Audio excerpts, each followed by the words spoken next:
গত 18 এপ্রিল 2026 তারিখে অনুষ্ঠিত বেসরকারি শিক্ষক নিবন্ধন ও প্রত্যয়ন কর্তৃপক্ষ এনটিআরসির অধীনে বেসরকারি শিক্ষা প্রতিষ্ঠান প্রধান ও সহকারী প্রধান এই প্রশাসনিক পদে নিয়োগ পরীক্ষা 2026-এর ফলাফল চলতি সপ্তাহেই প্রকাশিত হতে পারে। গতকাল শিক্ষা বিষয়ক জনপ্রিয় পত্রিকা ডেইলি ক্যাম্পাসে এই ধরনের একটি নিউজ এসেছে।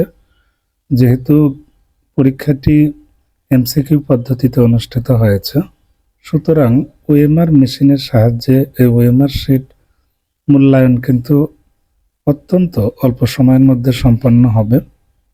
তো আশা করা যাচ্ছে ওএমআর শিটগুলো আজকে থেকেই মূল্যায়নের কার্যক্রম শুরু হবে।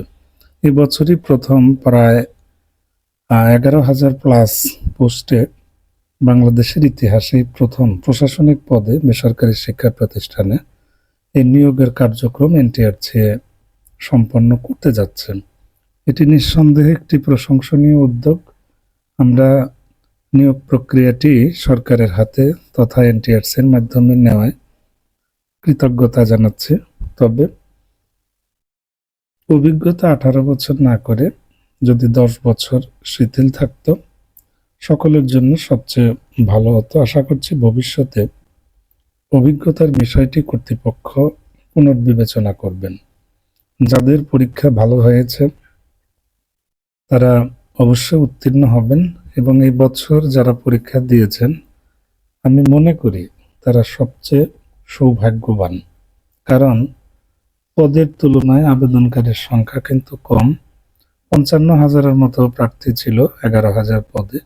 সেক্ষেত্রে অন্যান্য নিয়োগ পরীক্ষায় লক্ষ লক্ষ আবেদনকারী থাকে, কিন্তু এখানে কিন্তু প্রতি পদে এভারেজে 5 থেকে 6 জন। সেই হিসাবে দেখা যাবে যে 2 থেকে 3 জন কিন্তু ওয়েটিংয়ে থাকবে। সো অধিকাংশের প্রশাসনিক পদগুলোতে চাকরি হওয়ার সম্ভাবনা সবচেয়ে বেশি। যারা উত্তীর্ণ হবেন তাদের আমার ইউটিউব চ্যানেলের পক্ষ থেকে অগ্রিম অভিনন্দন এবং শুভকামনা রইল।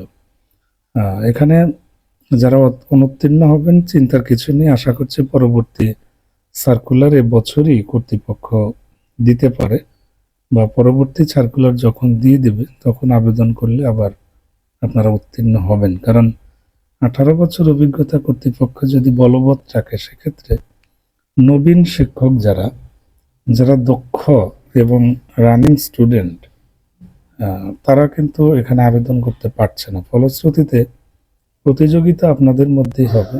সুতরাং এবছর যাদের চাকরি হয়ে যাবে তাদের কিন্তু বেঁচেই গেলেন, না হলে পরবর্তী নিয়োগ পরীক্ষা অবশ্যই হবে। এনটিআরসির ওয়েবসাইটে পরীক্ষা সংক্রান্ত বা ফলাফল প্রকাশ সংক্রান্ত বিজ্ঞপ্তি যখন প্রকাশিত হবে বা অনলাইনে যখন রেজাল্ট পাবলিশ করবে, সেটি আপনাদেরকে সাথে সাথে জানিয়ে দেওয়ার চেষ্টা করব। আপনারা অবশ্যই আইসিটি কর্নার ইউটিউব চ্যানেলটি সাবস্ক্রাইব করে রাখবেন। শিক্ষা বিষয়ক নিয়মিত তথ্যগুলো ICT corner Facebook page, YouTube channel, Facebook group, এখানে আপনারা পাবেন। ঠিক আছে? আমরা গতকালকে এই পরীক্ষাগুলোর প্রশ্নপত্র দেখেছি এবং সমাধানও আমাদের পেজে শেয়ার করে দিয়েছি। তো প্রশ্ন তুলনামূলক সহজ হয়েছে। আপনারা উত্তীর্ণ হবেন এমন ক্যাটাগরির প্রশ্নই আপনাদেরকে করা হয়েছে। তো এটাই আর কি। আপনারা যারা উত্তীর্ণ হবেন আপনাদের প্রত্যেককেই আগাম অভিনন্দন রইল।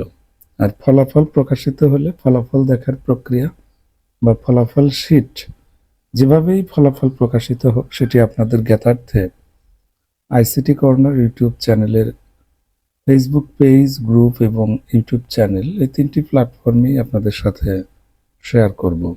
ভালো থাকবেন, সুস্থ থাকবেন। ধন্যবাদ।